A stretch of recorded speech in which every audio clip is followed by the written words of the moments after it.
As kids, we're taught to share. Share our toys, share our friends, share our parents' attention when siblings come along. And with all that sharing, jealousy's bound to come up. But what are we taught about jealousy itself? Not very much at all, really. When a little kid throws a jealous tantrum, it's typical that they're simply told to settle down. And what do any of us feel when we have a big emotion and we get shut down? We feel unseen and unacceptable, ashamed. But jealousy is normal. We can come to tie it to shame, and it can make us feel like we're bad people, but jealousy is normal. People feel it more or less strongly, more or less frequently, but no matter where you are on the jealousy spectrum, it's not a moral failing to feel jealous. It's what we do with jealousy that matters. Trying to cure it or kill it, that is like fighting a hydra. You chop off one head and 7 new jealousies pop right out.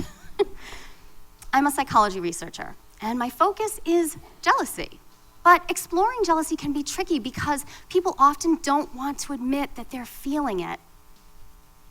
It makes us feel like we're bad people, and jealousy can hide behind other emotions. But for the kind of studies I do, I need people who are willing to share with me their most tender experiences of jealousy. To accomplish this, I turned to a group of people who put themselves in the path of jealousy every day. They're polyamorous. The word polyamory is a frisky conglomeration of Latin and Greek. Poly means many, amor means love, so polyamory literally means many loves.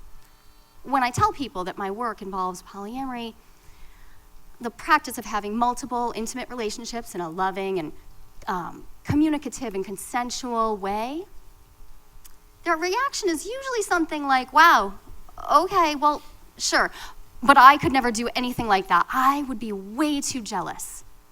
But I've been researching relationships for a long time now, and I haven't found any kind, including monogamy, that completely protects us from feeling jealous, because jealousy is normal. Psychologists can spot it as soon as 6 months old, and it only gets more complicated from there. Here's a quick primer on jealousy's complexity. See, it doesn't travel alone. Jealousy is made of primal emotions like anger, sadness, shame, and fear. Jealousy can't be separated from fear. It cracks us open because it taps into our primal terror that we will be abandoned, that we'll lose our loved one to a rival.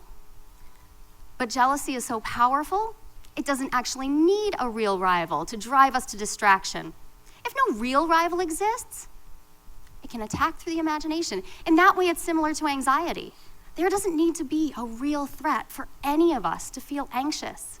Jealousy can invent a rival and create this triangle in us, and triangles can be trouble.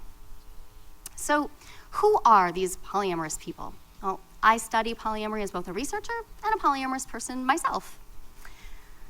A recent study suggested that 5% of the US population is currently practicing some form of ethical, consensual non-monogamy right now, and 20% have tried it at some point. That's the same percentage of people who play musical instruments. But polyamorous people invite jealousy right in through the front door. If jealousy feels so awful, then why the heck would they do that? Well, the very first thing my research turned up was simply that they've found that this relationship structure, it has more positives than negatives for them. When I was first in a polyamorous relationship, there were many things that made it worth wrestling with jealousy. Living with 2 other adults meant that there were more grown-ups around to deal with the ups and downs of parenting and life in general. And like in any committed relationship, we did our best to love and respect each other. We also just lived. We went to work and made each other meals and went for long walks and had 1,000 interesting conversations. I heard a lot of reasons from people about why they chose polyamory.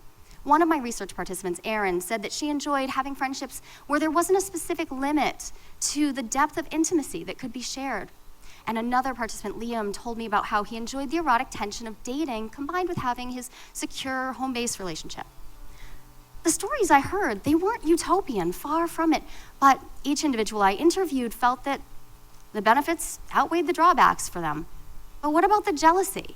I mean, well, when I asked my research participants when and if they felt jealous, most of them said Absolutely I do, and regularly.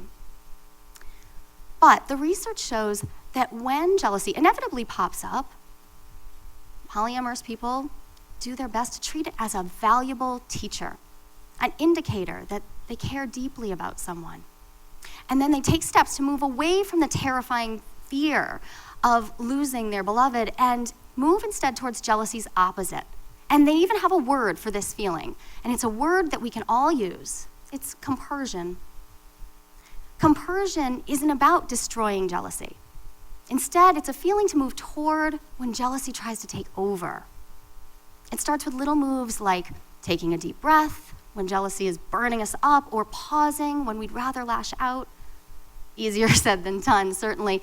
Jealousy typically inspires us to turn away from each other, and compersion is a conscious turning toward joy, turning toward each other, turning toward connection.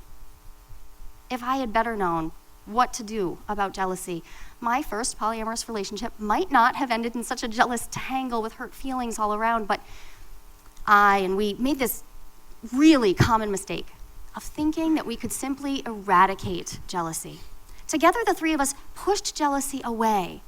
We never even said the word, much less admitted to feeling it. And what we don't recognize we're feeling can come back and get us in ways we don't expect. But one of my participants, Erin, well, she'd been practicing polyamory since college, so she was pretty used to dealing with the ups and downs of jealousy, and she felt really good about it. And then she met one woman who she wanted to commit to fully. And together they decided not to give up on their commitment to polyamory either. Well, what about the jealousy, though? Well, Erin was actually really worried about how jealousy would manifest in her marriage. Evolutionary psychologists explain that jealousy is a natural and even necessary way of protecting our DNA lineage and hoarding the resources that a partner may provide. I don't think this is the whole picture, because as humans, we also excel at overriding our instinctual drives. We donate organs to strangers. We raise children who aren't biologically our own. We rescue each other from burning buildings. We have had the capacity to reach past our hoarding instinct for a long time. So I think it's safe to say that jealousy is more complicated than we've been led to believe. We're not motivated by our DNA alone. And even though our culture tends to present romantic love as a finite thing, there is a lot of evidence that the heart actually has infinite capacity. When I was pregnant with my second child, my first child just filled my heart. It was bursting with love, and I secretly wondered how I could feel any more. I still remember the funny look on my midwife's face when she handed me my second baby, and I looked, and I squealed out, "Oh my gosh, I forgot, I get to fall in love again." Yeah.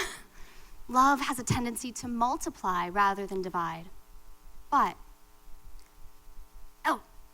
the shift from jealousy and trying to avoid it because it feels so terrible to embracing it as a valuable teacher, that wasn't easy or straightforward for anyone I talked to.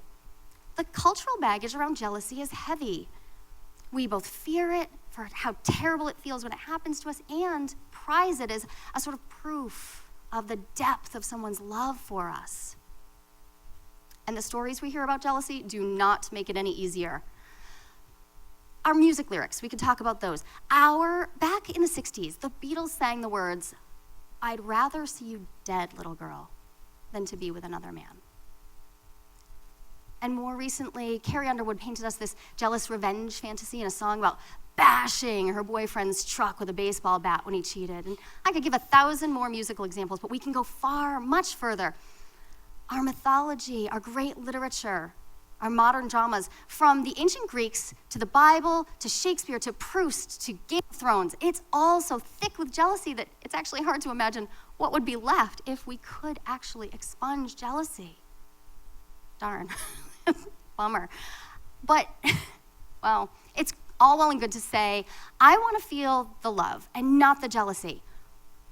But since jealousy is normal and it's going to show up, what do we do when it does? Well, if we have tied jealousy to shame, we may not even recognize that we're feeling it. So the very first step is just to notice that we're feeling something.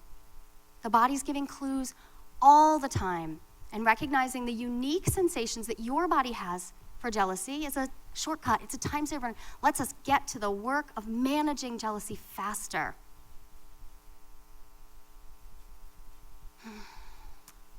When Aaron's wife eventually fell in love with a mutual friend of theirs, and the three of them started talking about moving in together, she wondered how she could deal with watching someone else love her wife every day. One of the biggest findings in my research is that when jealousy inevitably shows up, polyamorous people rely on their personal values. When they recognize that sensation of jealousy, they do their best to slow down and remind themselves that they value not only their partner, but also a commitment to multiplicity and, well, to love itself. Polyamorous people also value learning to set boundaries and ask for what they want. It takes effort to do all this communicating in our relationships. But the work pays off when everyday jealousy, the kind that we all feel, turns into an opportunity, from a beastly monster into an opportunity for deeper intimacy. So when Erin was dealing with that, like they're all gonna move in together now, and she's thinking, I don't know. I don't know how that's gonna go. The everyday experience, accepting that jealousy and dealing with it wasn't gonna go smoothly, that was key to managing jealousy.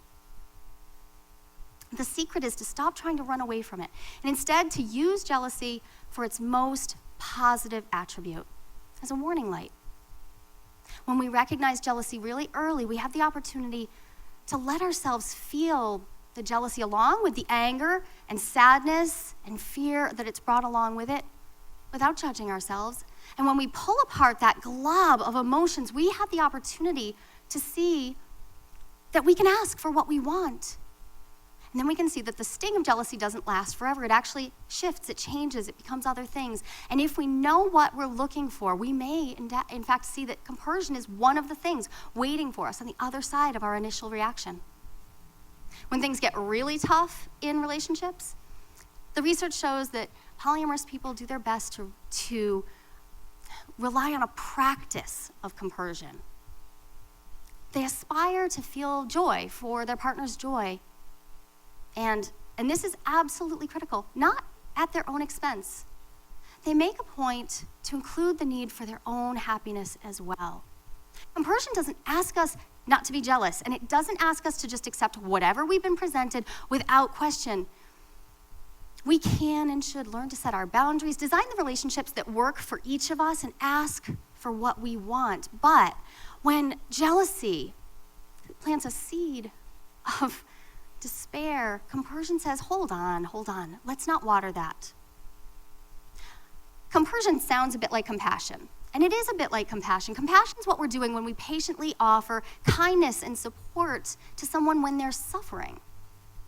And though there are similarities, compersion's a little different, because when we're practicing compersion, we're practicing feeling joy for someone else's joy, even if that joy has nothing to do with us, even if that joy is theirs alone, even if that joy excludes us. When we're practicing compersion, we're practicing owning our uncomfortable feelings at the same time that we're nurturing happiness for another. Compersion speaks through body sensations too. Some people describe to me their heart feeling open, or a physical tingling, or warmth in their cheeks. The body sensations of compersion can be a bit more subtle than the punches jealousy delivers, but simply naming what it is we want to feel. Compersive. It gets easier to notice and name the mess of feelings we have. And the compersion feels good. But getting there, that can be a struggle, I'll admit. A while back, I got a piece of advice that helped me be okay with the struggle. And it was this: when we are at the edge of our comfort zone, past comfy, but before paralyzed with fear, that's where we're learning and growing.